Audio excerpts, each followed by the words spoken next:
భద్రాద్రి సీతారాముల కళ్యాణం ప్రత్యక్షంగా వీక్షించేందుకు టికెట్స్ ను దేవాదాయ శాఖ ఆన్లైన్లో అందుబాటులోకి ఉంచింది. భక్తులు వెబ్సైట్ ద్వారా టికెట్లు కొనుగోలు చేయవచ్చని సమాచార పౌర సంబంధాల దేవాదాయ శాఖ కమిషనర్ హనుమంతరావు ప్రకటించారు. ఆన్లైన్ టికెట్లు తీసుకున్న భక్తులకు మంచినీరు, మజ్జిగ ఉచితంగా పంపిణీ చేస్తామని తెలిపారు. వారికి కేటాయించిన సెక్టార్లో కూలర్లు, ఫ్యాన్స్ ను సైతం ఏర్పాటు చేస్తున్నామని పేర్కొన్నారు. అటు 7,500 రూపాయల ఉభయ దాతలకు గోత్రనామాలు చదివి తలంబ్రాలు అందజేస్తామని అన్నారు. 2,000, 1,000, 300 రూపాయల టికెట్లు అందుబాటులో ఉంటాయని వెల్లడించారు.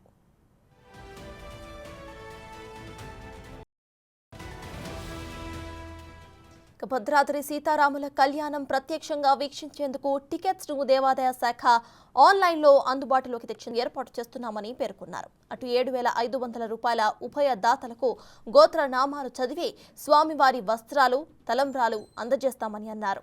2,000, 1,000, 300 రూపాయల టికెట్లు కూడా అందుబాటులో ఉంటాయని వెల్లడించారు.